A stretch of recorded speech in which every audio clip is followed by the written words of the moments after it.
Wayang, apakah halal atau haram? Ada apa dengan dunia perwayangan yang terjadi di Indonesia sekarang?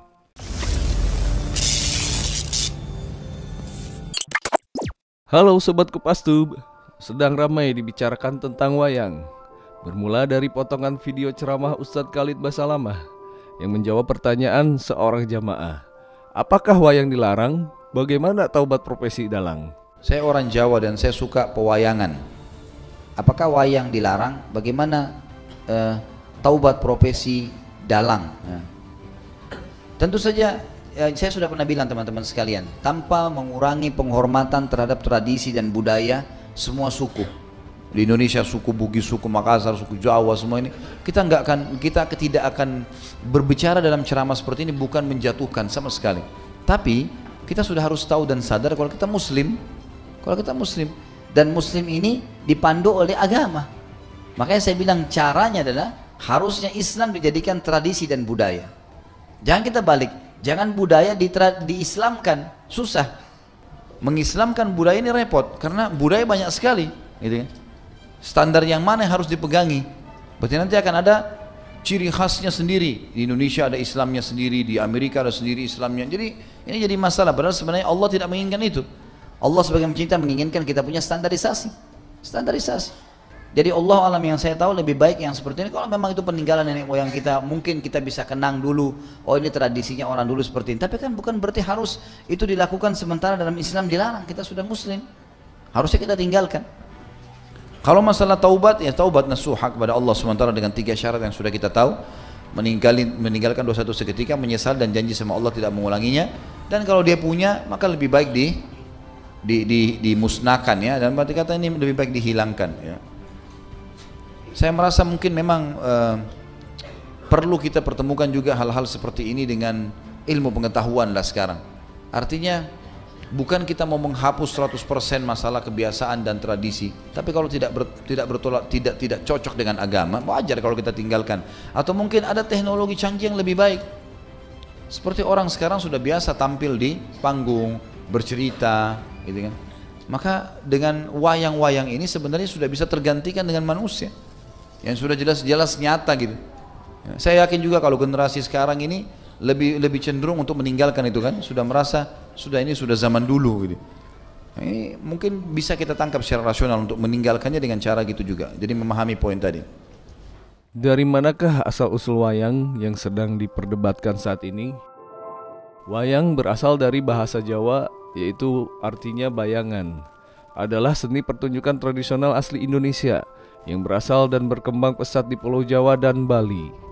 UNESCO, lembaga yang membawahi kebudayaan dari PBB, pada 7 November 2003 menetapkan wayang sebagai pertunjukan boneka bayangan tersohor di Indonesia, sebuah warisan mahakarya dunia yang tak ternilai dalam seni bertutur. Sampai saat ini, catatan awal yang bisa didapat tentang pertunjukan wayang berasal dari prasasti Balitung pada abad keempat yang berbunyi Sigaligi Mawayang. Ketika agama Hindu masuk ke Indonesia dan menyesuaikan kebudayaan yang sudah ada, seni pertunjukan ini menjadi media efektif menyebarkan agama Hindu. Pertunjukan wayang menggunakan cerita Ramayana dan Mahabharata. Para wali songo di Jawa sudah membagi wayang menjadi 3. Wayang kulit di timur, wayang wong di Jawa Tengah, dan wayang golek di Jawa Barat. Adalah Raden Patah dan Sunan Kalijaga yang berjasa besar. Carilah wayang di Jawa Barat, golek ono dalam bahasa Jawi, sampai ketemu wongnya isinya yang di tengah, jangan hanya ketemu kulitnya saja. Di timur, di wetan, wiwitan. Mencari jati diri itu di barat atau kulon atau kula yang ada di dalam dada hati manusia. Maksud para wali terlalu luhur dan tinggi filosofinya. Wayang itu tulen dari Jawa asli. Pekeliran itu artinya pasangan antara bayang-bayang dan barang aslinya. Seperti 2 kalimat syahadat. Adapun Tuhan Masyriq wal Maghrib itu harus diterjemahkan ke dalam bahasa Jawa dulu, yang artinya wetan, kawitan, dan kulon atau kula atau saya yang ada di dalam.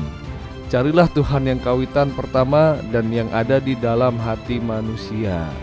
Demikian juga saat masuknya Islam, ketika pertunjukan yang menampilkan Tuhan atau dewa dalam wujud manusia dilarang. Muncullah boneka wayang yang terbuat dari kulit sapi, di mana saat pertunjukan yang ditonton hanyalah bayangan saja. Wayang inilah yang sekarang kita kenal sebagai wayang kulit.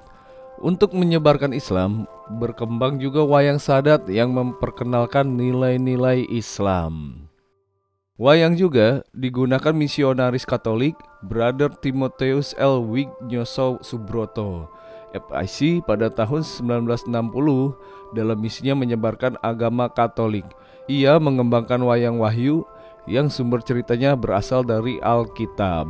Wayang berkembang semakin pesat dengan berbagai suguhan kisah menarik sehingga membuat pertunjukannya wayang menjadi diminati dan menjadi hiburan bagi masyarakat. Wayang memang dijadikan sebagai sarana untuk menyimpan sejarah masa lalu nenek moyang bangsa Indonesia. Walaupun dahulu kala nenek moyang kita belum mengenal tulisan, namun mereka sudah pandai dalam menyimpan kisah sejarah agar abadi dan bisa diceritakan kepada banyak orang.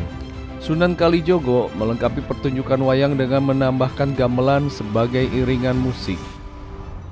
Hal tersebut membuat pertunjukan wayang semakin indah dengan adanya lantunan irama gamelan yang bisa terdengar di telinga. Wayang semakin lama menjadi tontonan wajib bagi masyarakat untuk mencari hiburan ataupun mendengarkan cerita tentang sejarah nenek moyang. Wayang berkembang ke seluruh tanah Jawa dan pembuatan model wayang juga semakin banyak serta memiliki ragam jenis tokoh wayang agar mudah dikenali. Hal ini membuat perkembangan wayang di beberapa tempat memiliki bentuk yang berbeda baik dari segi cerita maupun iramanya. Di negara kita ada beberapa jenis wayang antara lain wayang kulit. Wayang kulit banyak digunakan di daerah Jawa dan Bali. Wayang kulit dimainkan oleh seorang dalang dan diiringi oleh grup musik serta para penyanyi wanita yang dinamakan sinden. Wayang golek. Sedangkan wayang golek banyak dimainkan oleh masyarakat Sunda. Wayang ini terbuat dari kayu dan dibuat patung yang menyerupai manusia sehingga bentuknya bisa dibuat bermacam-macam. Wayang orang. Seiring perkembangan zaman dalam dunia sastra, dalam drama dan teater, maka wayang juga diperankan oleh manusia dalam sebuah adegan drama ataupun teater. Para pemeran menggunakan pakaian dan atribut seperti yang ada dalam dunia pewayangan. Wayang rumput atau wayang suket. Wayang ini terbuat dari bahan rumput yang dikeringkan kemudian dibentuk agar bisa menyerupai wayang kulit. Bentuknya memang persis seperti wayang kulit pada umumnya. Wayang rumput ini memang memiliki nilai filosofis sendiri dari jenis wayang lainnya. Wayang motekar terbuat dari bahan plastik dan pewarna transparan, serta sistem pencahayaan yang baik, serta layar khusus sebagai tampilan bayangannya.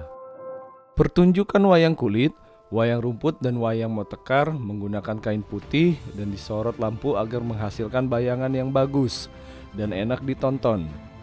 Sedangkan wayang orang dan wayang golek tidak menggunakan media layar putih dan bisa dilihat secara langsung. Nah, itu dia Sobat Kupas Tube, cerita singkat asal-usul sejarah pewayangan yang sekarang menjadi hiburan bagi masyarakat Indonesia. Semoga seiring perkembangan zaman, wayang ini tetap eksis dan menjadi hiburan yang sangat bermanfaat dan memberikan nilai-nilai edukasi bagi kita semua. Sampai jumpa, salam Kompas Tube. Tunggu video-video kita selanjutnya. Bye-bye.